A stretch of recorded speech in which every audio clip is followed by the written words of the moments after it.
श्री मन्नालाल रावत साहब, हमारे भाजपा के जिलाध्यक्ष श्री गजपाल सिंह राठौड़ साहब, युवा मोर्चा से हमारे बीच ललित सिंह सिसोदिया साहब, जितेंद्र सिंह जी सट्टावत साहब और अन्य पदाधिकारीगण, युवा मोर्चा से और मीडिया जगत से पधारे सभी बंधुओं का मैं हार्दिक स्वागत, हृदय से हार्दिक स्वागत अभिनंदन करता हूं। और मैं साथ ही आपको बताना चाहता हूं कि जनजातीय गौरव दिवस भगवान बिरसा मुंडा की 150वीं जयंती स्मरणोत्सव, जो कि 9 नवंबर से 16 दिसंबर 2025 तक इसकी राष्ट्रीय कार्यशाला आयोजित होनी है। इस संबंध में मैं हमारे भाजपा अध्यक्ष गजपाल सिंह राठौड़ साहब से निवेदन करूंगा कि वो विचार साझा करें। जी जी।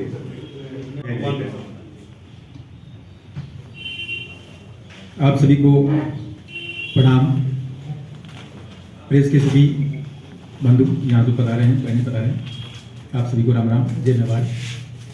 माननीय जिलाध्यक्ष जी और हमारे सभी वरिष्ठ पदाधिकारीगण, जनजाति गौरव दिवस और भगवान बिरसा मुंडा जी की 150वीं जन्म जयंती, ये एक महत्वपूर्ण कार्यक्रम माननीय प्रधानमंत्री नरेंद्र भाई मोदी जी के विचारों से निकला है। हमें मोटे तौर पर दो बातें ध्यान में आती हैं कि स्वाधीनता संग्राम में हजार बलिदानियों ने अपना जीवन न्यौछावर किया, उसके उपरांत ही हमें स्वतंत्रता प्राप्त हुई। लेकिन एक विचार 2014 से पहले चलता था कि किसी एक परिवार ने ही ये किया है।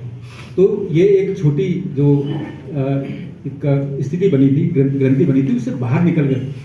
यशस्वी प्रधानमंत्री नरेंद्र भाई मोदी जी ने 2021 में भगवान बिरसा मुंडा, जो जनजाति समाज से आते हैं, मुंडा समाज जो आज की तारीख में झारखंड है, उनके जन्म जयंती 15 नवंबर को जनजाति गौरव दिवस के रूप में भारत सरकार ने इसकी घोषणा की। उसके उपरांत पूरे देश भर में बहुत महत्वपूर्ण कार्यक्रम हुए, बहुत सारी चीजें आई। 2-3 महत्वपूर्ण बातें इसमें रेखांकित करने वाली। जो जनजाति समाज की गाथा भगवान बिरसा मुंडा जी के जन्म जयंती को ही जनजाति गौरव दिवस क्यों, ऐसा प्रश्न सबके ध्यान में आता है। तो ध्यान में ये आता है कि भगवान बिरसा मुंडा 1875 में उनका जन्म हुआ, 1900 तक उनका जीवन रहा, लगभग 26 वर्ष की आयु। 26 वर्ष की आयु में उन्होंने भारतीय जो विचार हैं वो, और जन्म कठिनाइयों में, बीच में ईसाई मिशनरी के स्कूल में पढ़े, लेकिन जब ध्यान में आया कि अंग्रेज और ईसाई मिशनरी दोनों एक है, तो उन्होंने एक शब्द दिया, टोपी टोपी एक साहेब। ये 2 तरह की टोपियां हैं, एक अंग्रेजों की और एक ईसाई मिशनरी की, दोनों एक ही लक्ष्य लेकर चल रहे हैं और ये संसाधनों का लूट कर रहे हैं। ये सारी चीजें उनके साथ आई, तो उन्होंने क्रांति का बिगुल बजाकर जो मिशनरी स्कूल है चाईबासा नाम का बना, उसको छोड़ दिया और वो आनंद पांडे के संपर्क में आए। उसके उपरांत उन्होंने बहुत बड़ी क्रांति खड़ी की, उन्होंने अपनी सेना खड़ी कर दी। और उस कालखंड में अंग्रेजों ने 500 रुपए का इनाम रखा था, जो कोई भी उनको पकड़ेगा या उनके बारे में सूचना देगा। तो आप कह सकते हैं कि कितना बड़ा एक क्रांति उन्होंने खड़ी की। अब दूसरा ये कि भगवान बिरसा मुंडा जी ने स्व प्रेरणा से आंदोलन खड़ा किया था। एक बात तो ये, कोई निमंत्रण नहीं था, कोई बात ऐसी सुनियोजित नहीं, लेकिन उनको लगा कि ये गलत है। तो ये जनजाति समाज का एक स्वभाव है, इस बात को यशस्वी प्रधानमंत्री जी ने समझा। दूसरा ये कि उनके जो सिद्धांत हैं, उनकी जो शिक्षाएं हैं, 10 शिक्षाओं की बात होती है, तो एक शिक्षा वो बोलते हैं कि जो स्वधर्म है वो पर धर्म से बढ़िया अच्छा है, ऐसा एक शिक्षा देते हैं। जैसा ध्यान में आता है कि हमारा अपनी संस्कृति, आस्था, परंपरा, रूढ़ी, ये सब कुछ जो देश की व्यवस्थाएं हैं हमारे अपने भारत की, वो अच्छी है, ऐसा वो संदेश देते हैं। और भगवान बिरसा मुंडा जी के जन्मदिन 15 नवंबर को माध्यम बनाकर जितने भी नायक हुए उन सभी को याद करते हैं। जैसे छत्तीसगढ़ में राजा शंकर शाह, उनके पुत्र रघुनाथ शाह, तेलंगाना में कोमराम भील, मध्य प्रदेश में बात करें तो टंटिया मामा, भीमा नायक, ये बड़े बड़े नायक हुए हैं। कर्नाटक में रानी चेन्नम्मा, महाराष्ट्र में रामजी बांगड़े, झारखंड में तिलका मांझी, ये बहुत सारे नाम। आसाम, नॉर्थ ईस्ट में जाते हैं तो रानी गाड़ी, जो 1913 का था वो बहुत बड़ा था, वो भी हमारे अपने स्वाधीनता को लेकर था। क्योंकि उसमें जो गीतें चलते हैं, उसमें गीत में एक पद ये था कि दिल्ली में हमारी कलम है। ये सारे भाव ऐसे जितने भी, काली बाई हो गए, नाना भाई खाट हो गए, नानक जी भील हो गए, तो जनजाति नायकों में जितना भी काम किया है, जो आस्था परंपरा के स्थान है, स्वाधीनता के मानगढ़ धाम जैसे स्थान है, उन सभी को ध्यान में रखकर उनकी चर्चा होती है। उससे पहले भी इतिहास में जितने भी पुरुष हुए उनको सभी को याद करते हैं। शबरी माता से लगा था, थोड़ा सा ये सारे विषय इसलिए याद करते हैं कि ध्यान में आता है कि किसी भी समाज की, किसी भी राष्ट्र की जो अस्मिता है, अस्मिता का मतलब पहचान, मूल रूप से जो स्वरूप है, कैसे सोचते हैं, विचार करते हैं, वो ध्यान में जब आता है अगली पीढ़ी को, तो ये अपने आप में बहुत महत्वपूर्ण ढंग से, निर्णायक ढंग से जो देश की निष्ठा, काम, संविधान, लोकतंत्र, उसमें बहुत अच्छे से भागीदारी निभाते हैं। तो ये बहुत बड़ा एक आंदोलन इसमें ध्यान में आता है। पाल चितरिया जो गुजरात बॉर्डर पे है, वहाँ करीब 2200 सेनानियों को, जो जनजाति नायक थे, उनको एक कुएं में डाल दिया गया था। ऐसी घटना आती है। भोला वालोरिया भौमड़ का जो मोतीलाल तेजावत जी के नेतृत्व में हुआ, ये सारे के सारे याद करेंगे।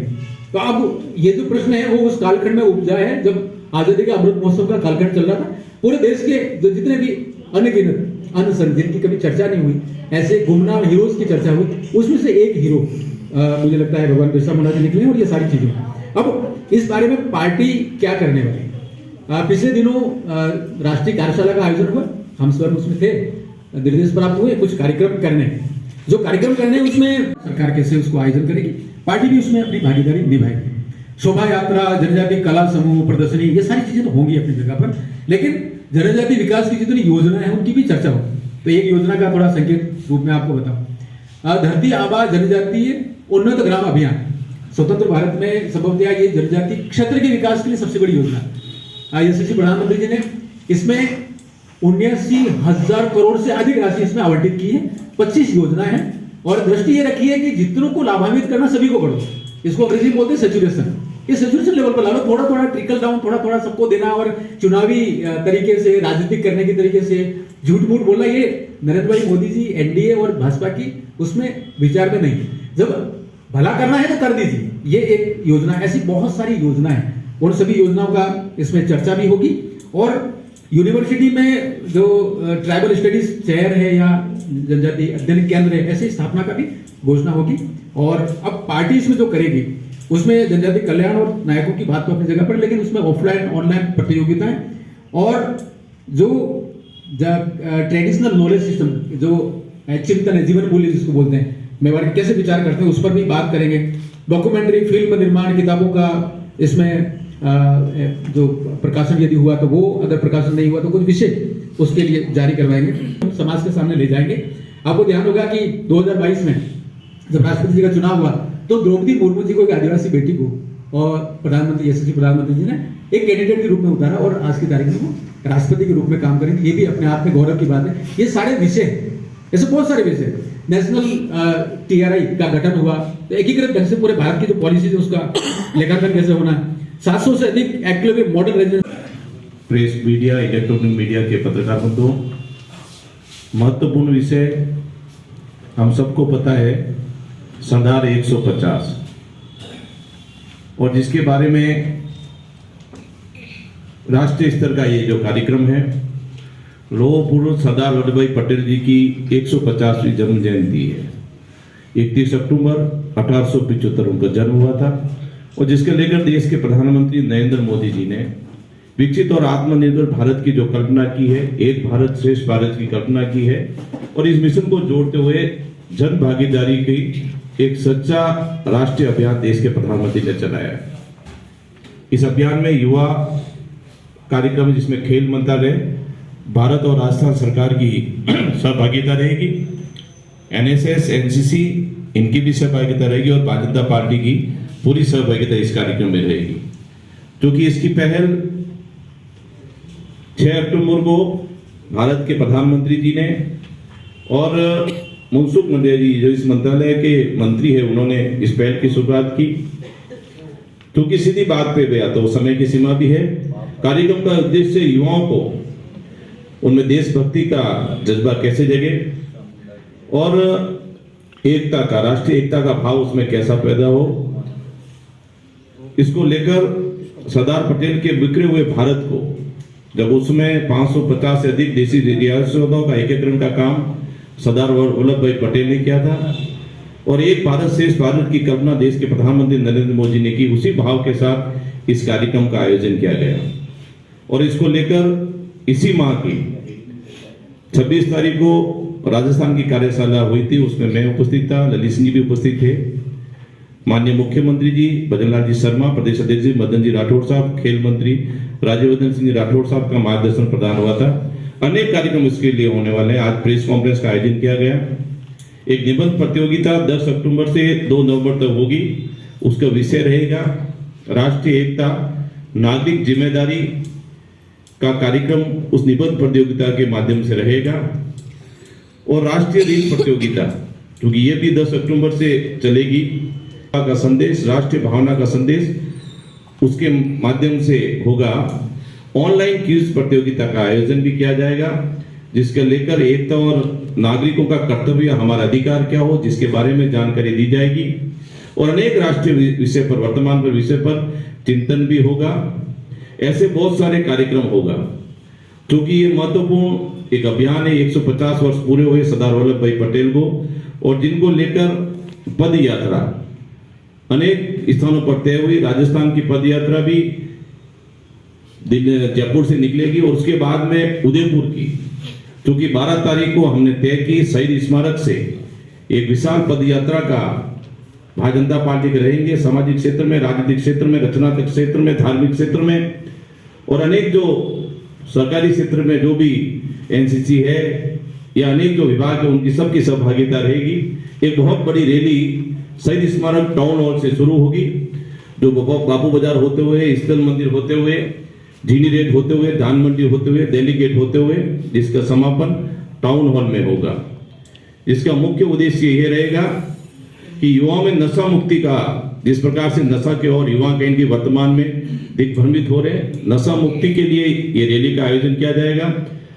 क्योंकि देश के प्रधानमंत्री ने हम सबको आह्वान किया स्वदेशी वस्तु अपनाने का, और जिसके लेकर भी एक संदेश के माध्यम से इस रैली का आयोजन किया जाएगा। और इसके कारण जो योग है, योग के बारे में आम लोगों को बताया जाएगा। एक पेड़ मां के नाम अभियान के बारे में लोगों को, जनजागृति अभियान के बारे में बताया जाएगा। शहर के विभिन्न क्षेत्रों में स्वच्छता अभियान, इस कार्यक्रम का आयोजन भी किया जाएगा। लेकिन महत्वपूर्ण है राष्ट्रीय पद यात्रा, जो 26 नवंबर से 6 दिसंबर चलेगी। लगभग 150 किलोमीटर की यात्रा होगी। इसमें गुजरात के करमसद क्षेत्र से ये यात्रा का शुभारंभ होगा, और सरदार पटेल की स्टैच्यू है, स्टैच्यू फॉर यूनिटी, वहां तक ये निकाली जाएगी। जैसा कि सारे विषय माननीय सांसद महोदय और माननीय जिलाध्यक्ष जी ने रख दिए हैं, सिर्फ और सिर्फ मैं देहात का बता देता हूँ कि सलूमर के अंदर कहाँ होगी यात्रा। सलूमर नगर के अंदर यात्रा होनी है। सीनियर सेकेंडरी स्कूल से स्टार्ट होते हुए सीधी पोल दरवाजा समापन होगा रावली पोल के यहाँ, जो 10 तारीख को रखी गई है। और हमने जिस तरीके से माननीय जिलाध्यक्ष जी ने बताया कि 2 नाम शहर से गए हैं, 2 नाम देहात से भी गए हैं, और हम सभी मिलकर इसको भव्य बनाने की कोशिश करेंगे। धन्यवाद। द कलर्स 18 उदयपुर न्यूज़ को सब्सक्राइब करें और हमेशा अपडेट रहिए।